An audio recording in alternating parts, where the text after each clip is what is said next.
Bu səhifədə hansı sualımızdır? 6. 6.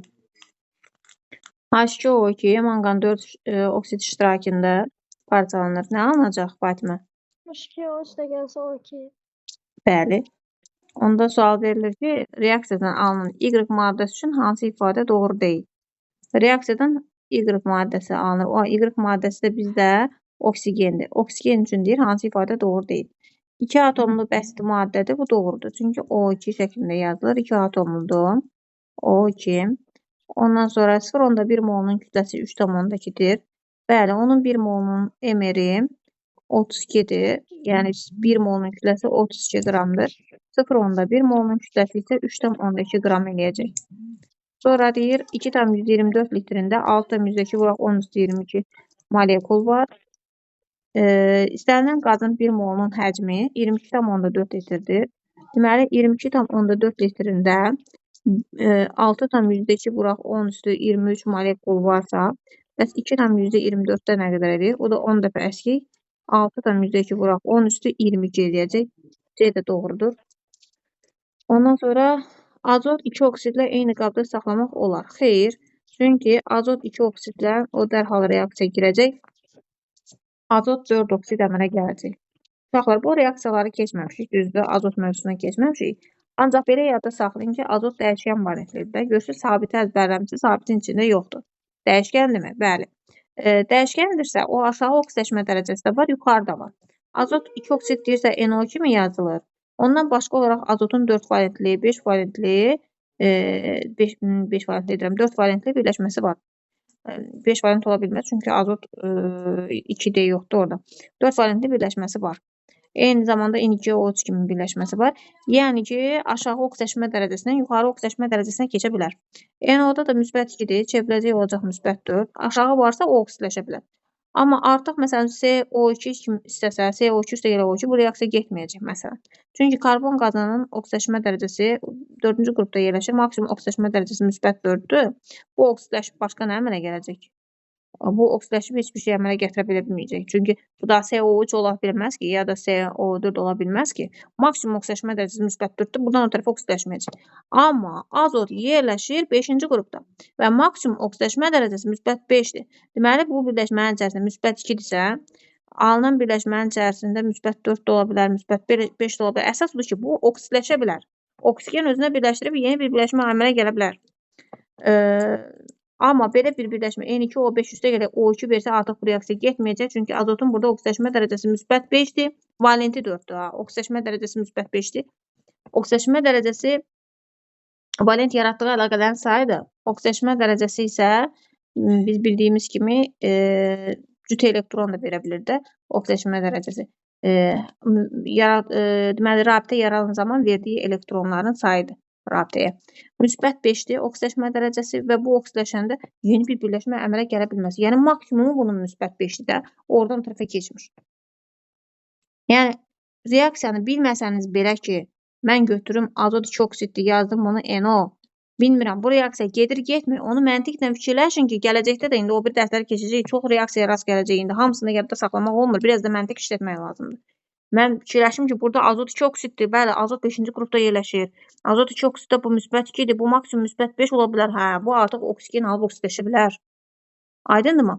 Amma karbon 4 oksid versə, azot 5 oksid versə, burada karbon müsbət 4-dür. Maksimumu da müsbət 4-dür. Bu oksidləşib nə əmələ gətirəcək? Heç nə. Müsbət 4-dən o tərəfə müsbət 6 olası deyil ki, maksimumu bu müsbət 4-dür də. Ya da ki, azot 5 oksid versin. Azot 5 oksidi həm deməli Yunan əlifbası ilə adlandıra bilərik. Diazot pentoksid. Bax onsuz da müsbət 5-də bundan o tərəfə oksidləşib nə olacaq? Yəni o şeyləri də biraz məntiqlə yadda saxlamaq olar. Azot bölməsini keçməsəniz belə bunu yadda saxlaya bilərsiniz. İstəyir azot olsun, istəyir kükürt olsun. Bu şeyləri biraz məntiqlə yadda saxlayın ki, çoxdur reaksiya. Reaksiya yaddan çıxdı, bu cür formada seçə bilərsiniz. Variant deyil. Özüm ətraflı şəkildə danışdım ki, yolunu biləsiniz ki, yəni necə seçəcək. Hə. Sonraki. Neçə? 29. Aydan 29-a qədər sualım var. 13. 13. Hansı maddənin yanmasından kəskin iyili qaz əmələ gəlir? Deməli, burada 13-də bir yandırsa, 13-də. Əslində bu yanma reaksiyaları oksigen mövzusudur. Bəli, o reaksiya girməsi var. P üstə gələk O2 əmələ gələcək P2O5. Bu bərk halında olan maddədir. Oksidlər mövzusunu keçmişik. Onu da bilirik ki, bərk halında olan maddədir. Fosforun oksidləri bərkdir. S üstə gələk O2. Bəli, buradan kəskin iyili qaz əmələ gəlir. Mən spiçkanın yanması zamanı gedən reaksiyaları ikiniz də izləmişsinizsə, statusda da paylaşmışım. Orada spiçka yanan zaman həm bertelli duzunun fosfordan reaksiyasından istifadə olunur. Kalium xlor P2O5-dir. Spiçkanın baş tərəfindən kalium xlorat vurulur və kükürt olur baş tərəfində.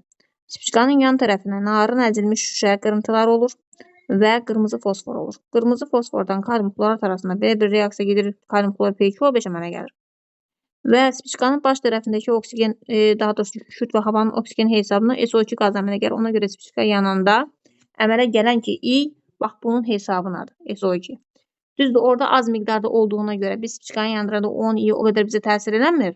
Ancaq onu kükürdü özü tək götürüb yandırırsansa, o təsir edir. Özü də göyümtül alovla yanır. Bu təcrübəni məktəbdə aparmışıq. Uşaqlar deyir ki, elə bir I olmaz. Ay müəllim, aparaq spiçka yanında elə kəskin I olmur ki, o yaxşı olur I. Az I onlara mənfi təsir eləmir də.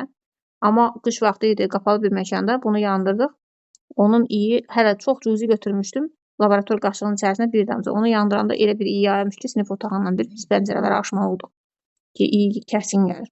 Yəni onu deyirəm ki, yadınızda saxlayın ki, bəli, spiçka yananda da gələn iyi bu SO2 qazının iyidir, kəskin iyili qazdır. CH4 yananda elə bir qaz iyi gəlmir, metan qazdır, evdə istifadə etdiyimiz qaz. Hidrogen yananda alınır oksigen, karbon yananda elə bir kömürü yandırırsan da yananda elə bir kəskin iyi gəlmir. Karbon, ağac yananda da elə bir kəskin iyi gəlmir. Ağacın içərisində başqa şeylər də var. Amma karbonun yanmasını yəni nəzərdə tutun ki, karbon qazı əmələ gəlir. Havada karbon qazı var. 0,3% karbon qazı var. Biz onu və get-gedə də Bakı kimi mühitdə o miqdar da artır.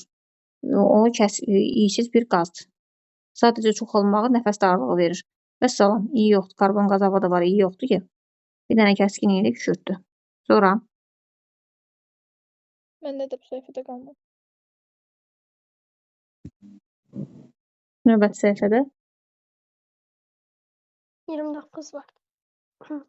hidrogen və oksigen üçün ümumi olan nədir?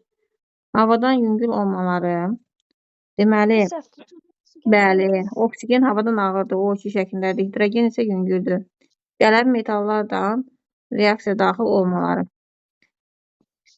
Bəli, gələn metallar birinci qrup elementlərdir. Hər biri reaksiya girir. Gələn metallar hidrogenlə reaksiya girir. Hidritlər əmələ gətirir. Gələn metallar oksigenlə reaksiya girir. Lityumla girəndə oksid, natriumla girəndə peroksid.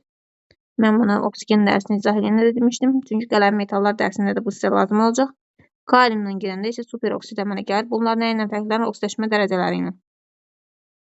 Deməli, peroksidlərin içərisində oksidləşmə dərəcəsi mənfi olur. Həmişə bütün oksidlərdə. Amma bax, peroksidlərdə natrium həmişə müsbətdir.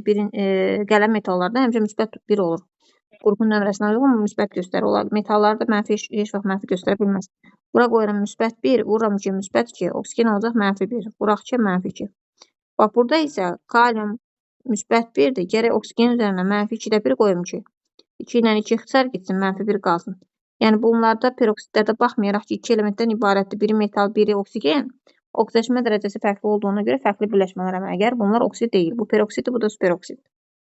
Yəni, hər halda istəyir oksid əmələ gəlsin, istəyir peroksid əmələ gəlsin, istəyir superoksid əmələ gəlsin. Gələn metallar həm hidrogenlə, həm də oksigenlə reaksiya daxil olur. Belə cavab B variantı. Orada C'də alüminyumlar reaksiya. Alüminyum hidrogenlə reaksiya girmir. Xeyr, hidrogen dərsində keçmişik. Berilyumdur, alüminyumdur. Hidrogenlə reaksiya daxil olmur. Eyni zamanda fosfordur, bir də silisyum idi. Qeyri-metallardan dönə-dönə vurğulayıram, yadınızda saxlayın. Qəbul imtahanında da düşmüşdür bunların ikisi ilə olan imtahan, daha doğrusu sual. Yəni, yadda saxlayın. Bunlardan adi şəraitdə hidrogen reaksiya daxil olmur. Heç nə adi qızdırıldıqda olmur. Dolayı yoldan alınır. pH 3 deyə birləşməsi var, fosfin zəhərlidir. Amma bu dolayı yoldan alınır. Silisyumla da birləşməsi dolayı yoldan alınır, birbaşa yox. Sonra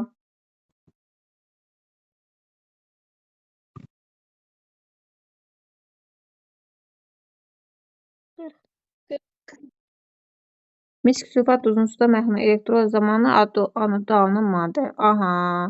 Deməli, bu uşaqlar elektrolizi unudub. Suda məhlul elektrolizini unudub. Suda məhlul elektroliz zamanı neyinirdik? Elektroliz nədir? Suda məhlul elektrik cərəyan keçirəndə katoda və anoda ionların yığılması prosesi. Suda məhlulda hansı ionlarımız var? Mis 2 müsbət var, SO4 2 mənfi var, qismən H müsbət və OH mənfini həmişə özümüz üçün yazırıq. Düzdür, su az dissosiasiya edən maddədir, onun dissosiasiyasını nəzərə almırıq, amma elektrolizdə onu yazırıq ki, müəyyənləşdirək. Qeyri-aktiv metal olanda katoda doğru gedən metalın özü olur. Aktiv metal olanda isə aktiv metalın yerinə hidrogen özünü fəda eləyir və katoda doğru gedən hidrogen olacaq. Bizdə qeyri-aktiv metal olduğuna görə katoda birinci gedən qeyri-aktiv metalın özü olacaq. Yəni katodda mis ayrılacaq. Anodda isə əgər oksigenli turşunun anionudursa, onun yerinə suyun elektrolizindən ayrılan OH gedir və OH-dan da yadınızdadırsa, OH-dan da deyirəm, anodda oksigen ayrılır. Deyə bilərsiniz, necə olur? Bəs bu hidrogeni hara gedir? Bu proses OH-dan bir neçə molekul götürülür. OH4, məsələn, OH iyonu götürülür. Oksigen də əmələ gəlir 2 mol və oradan eyni zamanda su da əmələ gəlir. Və deməli, dediyimiz kimi oksigenli turşunun anionu olanda eyni zamanda flor özünü oksigenli turş kimi aparır. Onlar olanda onun yerinə anodda su molekulu elektrolizə uğrayır, OH çıxır, OH-dan da oksigen ayrılır. Bu belə. Deməli, buradan OH getdi, buradan mis getdi. Məhlulda nə qaldı? HSO4. HSO4 deyə birləşmə yoxdur. Birbaşa H2SO4 yazırıq. Və elektroliz məsələlərində yolunuz asan olsun deyə birbaşa gətirin, suyun qabağına 2 qoyun, sonra qalanlarını özünüz düzəldərsiniz. Suyun qabağına 2 qoysam, 2 vuraq ki, 4 hidrogen olacaq. Sulfatın da qabağına 2 qoymalıyam ki, burada da 4 hidrogen olsun. Və 2 sulfat var. Burada gətirib 2 qoyacağım, misin qabağında 2. Qalanlar düzəldi. İndi nə istəyir bizə? Elektroliz zamanı anodda alınan maddə, katodda mis, anodda oksigen ayrılır. Anodda alınan maddə üçün nə doğrudur? Artıq bunu özünüz seçməlisiniz. Anodda bir baxaq görək. Nə doğru olacaq? Higroskopik maddədir. Xeyr, oksigen higroskopik deyil. Higroskopik gələcəkdə keçəcək. P2O5-dir, SO3-dür. Bunlar higroskopikdir. Su çəkəcək, sulfat turşusun özüdür. Kəskinlikli qazdır. Xeyr, oksigen kəskinlikli deyil. Elektrik cərəyan keçirir. Səhvdir. Qaz halında olan maddələr elektrik cərəyan keçirmir. Suda həll olan duzlar, oksidlər, turşular bunlar keçirir. Ən yüngül qazdır. Xeyr, ən yüngül qaz hidrogendir. H2-dir. Rəngsiz qazdır və yanmaya kömək edir. Bəli, rəngsiz qazdır, yanmaya kömək edir. Sonra 41 yardımcı. Bəli. 41-ci sual. 10 kub metr metan və 2 kub metr hidrogen qarşılığını tam yandırmaq üçün neçə kub metr hava lazımdır? Metanı yandırıram və hidrogeni yandırıram. Üstə gələ O2, buna da gəlirəm. Üstə gələ O2, əmələ gələcək CO2, üstə gələ H2O. Buradan da alınacaq H2O. Deməli, bura 2 qoysam, hidrogen tam bərabər olsun deyə oksigenlə qabağına 2 qoyuram. Bura 2, bura 2. İndi nə istəyir? 10 kub metr metan. Deməli, 1 mola 2 mol oksigen sərf olunursa, 10 kub metrədə 2 dəfə artıq, yəni 20 kub metr oksigen sərf olunacaq. Yazıram. Birinci reaksiya üçün 20 kub metr oksigen. Deməli, 1 mol metana 2 mol oksigen lazımdır. 10 kub metrədə 20 kub metr. 2 dəfə çox olacaq. Yazdım 20 kub metr birinci reaksiya üçün. İkinci reaksiyaya baxıram. Deməli, bizdə ikinci reaksiyada 2 kub metr hidrogen deyir. 2 mola 1 mol oksigen lazımdır. 2 kub metrə də 1 kub metr oksigen lazımdır. İkinci reaksiyada da 1 kub metr eləyir. 1 kub metr. Bunların cəmi eləyəcək 21 kub metr. İndi deyir, yandırmaq üçün nə qədər hava lazımdır? Biz tapdığımız oksigenin mol miqdarıdır. Yəni, hava deyil, oksigenin həcmidir. Deməli, 21 kub metr hava, deməli, oksigen, 21 kub metr oksigen 21%. Çünki havanın içərisindədir, oksigenin həcmi 21%. Bu 21%. Bəs 100% hava neçə kub metrdir? Bu deyəcək 100 kub metr. Kimə aydın olmadı uşaqlar? Oldu mənim çox sağ ol. Aydın oldu mənim. Sonra növbəti sual. Həminki kimi olacaq. Bəli, 42 də 10 kimi olacaq. Yaxşı. Bu səhifədən var başqa sual? Xeyr. Növbəti səhifədə açmışam, sualınızı verin. 51. 50-yə qədər var sual. Aydın. Yox mənim. O2 və O3 üçün nə doğru deyil? Oksigen və O3 oksigen allotropik şəkil dəyişmələri doğrudur. Oksigen 2 allotropik şəkil dəyişməsi var O2, O3. O3 yer səthindən 25-30 km yüksəklikdə yerləşir. Yerdəki canlılar, ultrabənəfşə şüalardan qoruyur. Bu da doğrudur. O2 və O3 eyni kimyəvi tərkibə malikdir. Element olaraq eyni tərkibdir, element olaraq. Amma say etibarindən fərqlidir də. 51 demişdim. Hə? 51'i demişdim. Həmən elə bildim 50 deyirsən.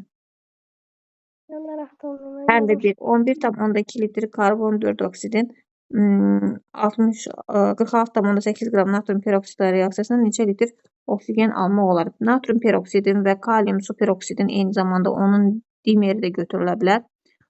Karbon qazı ilə reaksiyasından alınan oksigen deməli harda istifadə olunur? Kosmik gəmilərdə, sualtı qayıqlarda istifadə olunur və elə bu addanda düşür. Həm situasiya sual kimi düşə bilər, həm belə reaksiya kimi düşə bilər ki, sualtı qayıqlarda istifadə olunan reaksiyalar hansılardır və həcm nisbətlərini müəyyən edin. Biz natrium peroksid üstə gələk karbon qazı buradan alınacaq. Natrium karbonat üstə gələk O2. Bundan sonra sağ-sol bərabərləşdirmək lazımdır. 2 natrium, karbon, cəmi 5 oksigen atomu var. Onda burada nə olacaq? Deməli, bura gərək 0,5 qoyaq. Bərabərləşirsə, bura 0,5 qoyaq da. 2, 2, 4, sağ tərəfdə də 4 olsun deyə. Ya da ki, hərəsini 2 dəfə artırırıq, fərqi yoxdur. İndi artırmayaq da, elə 0,5 qoyaq geçsin. 11,2 litr karbon 4 oksid, yəni bunu 11,2 litri də mola çevirsək 0,5 mola deyir. 46,8 qram natrium peroksiddən. Yəni bu 46,8 qramı da biz mola çevirək. Deməli 46,8 bölürəm 78-ə. Niyə? Mol miqdarını tapmaq üçün verilən kütləni bölməlisiniz. Deməli, özünün molyar kütləsindən bu dəqiqə 0,6. Mən nə demişəm? Həmişə aza görə işləmək lazımdır. Həmişə aza görə işləmək lazımdır. Birindən artıq qalacaq, artıqdan problem yoxdur. Lap evdə olsun da. Tutaq ki, evdə valideynləriniz yemək pişirir. Belə deyək, yeməyin içərisinə tökülən ərzaqlar çatmayanda onu pişirə bilmir də. Ancaq artıq olmaqdan ziyan yoxdur. Artığını yeməyə pişirəcək, qalanı da qalacaq kladovkada, şkafda. Yəni artığın bir ziyanı yoxdur. Belə ki, bu formada yadda saxlayın. Aza görə işləyirsiniz, artıq qalsın qıraqda artıq. Yəni mənim deməyim nədədir? Birin birə nisbətində reaksiya gedir. 0,6 mol natrium peroksid götürsək, ona 0,6 mol karbon qazı lazımdır. Mən amma 0,6 mol karbon qazım yoxdur axı. Mənim əlimdə 0,5 mol karbon qazı var. Deməli mən karbon qazına görə reaksiyamı aparacağam. Birin birə nisbət deyə 0,5 mol karbon qazına 0,5 mol natrium peroksid lazım olacaq və buradan 0,1 mol natrium peroksid artıq qalacaq. Bizdən nə istəyir bizdən? Reaksiyadan sonra neçə litr oksigen ayrılır? Təbii ki, 1 mol reaksiyaya girəndə, 1 mol natrium peroksid reaksiyaya girəndə görürük ki, 0,5 mol oksigen ayrılıb. Bəs 0,5 mol girəndə nə qədər ayrılacaq? Yarı qədəri girir də. Yəni burada gördük ki, 0,5 mol karbon qazına 0,5 mol natrium peroksid. Bax, bu reaksiyaya girən miqdardır. Onda nə edirik? 0,5 vuraq 0,5 eləcək 0,25. Onu da həcmə çevirsək 5,6 litrə bərabər olacaq. Kim başa düşmədi uşaqlar? Mən ətraflı şəkildə belə deyirəm ki, bilin ki, hansına görə işləyərsiniz. Artıq qalsın artıq. Əski olanda gedib kənardan almaq olmur. Kənardan karbon qazını hardan alaq? Amma artıq zərər yoxdur. Bilirik ki, natrium peroksiddən artıq olacaq. Belə olan təqdirdə aza görə işləminizi davam edirsiniz. Hər şeyi aza görə təyin edin. Yəni aza görə tapıb sonra çoxdan həmin yüzdən çıxmalı. Bəli. Sonra 54. 54. deməli 54-də nə deyir? Bertella duzunu ağzı açıq qabda saxladıqda manqan 4 oksid iştirakında tam parçalana qədər qızdırılır. Qabdakı bərk maddənin kütləsinin zamandan asılıdır. Bertella duzu kalium xlor OH-dür. Adını bilmirsinizsə kitabda reaksiyası var. Reaksiyanın altına yaza bilərsiniz ya da dəftərinizə qeyd edin bunu. Bunun adı Bertella duzudur. Bertolli duzudur. Və bunu manqan 4 oksid iştirakında qızdırıldıqda kalium xlor üstəgələk O2 əmələ gəlir. Və elə birbaşa mən 1.5 qoysam bura bəsdir də. Hər dəfə artırmayayım. Ağzı açıq qabda saxlamaq nə deməkdir? Mən qızdırdım. Bu qabın ağzı açıqdırsa bu oksigen uçdu da. Все, uçdu getdisə qabın kütləsi necə dəyişəcək? Əvvəl var idi oksigen, sonra uçdu getdi. Təbii ki, kütləsi azalacaq. D variantı. Sonra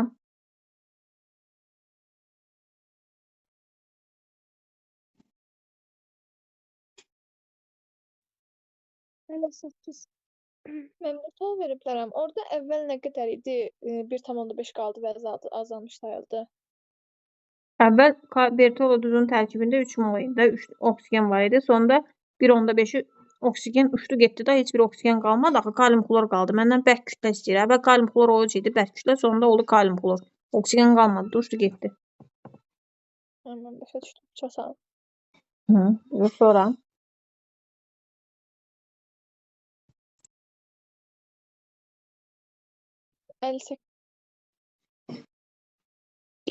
əmələ gələn ayrılan oksigenin mol sayı deyir. Bunu parçalayanda 2 O2 ayrılacaq. Bunu parçalayanda 1.5 O2 ayrılacaq. Bunu da parçalayanda 1.5 O2 ayrılacaq. Bunu hardan tapıram?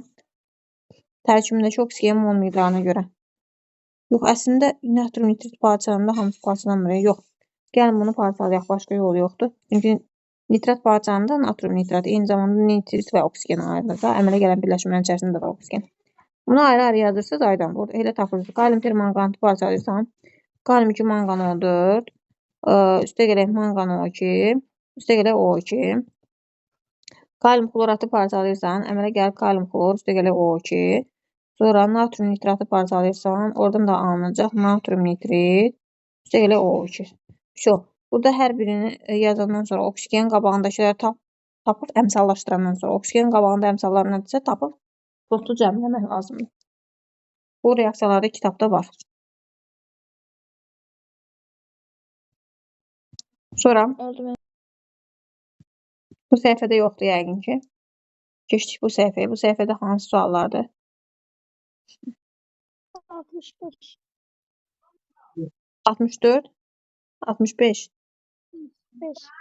65. Kalium permanganatının tam parçalanmasından alınan oksigenin kütləsi, alınan duzun kütləsi və məhsulların mol sayının zamandan asılığı istənilir. Deməli, kalium permanganatı yazıram. Kalium manqan O4. Parçalanacaq kalium 2 manqan O4. Üstə gələk manqan O2. Üstə gələk O2.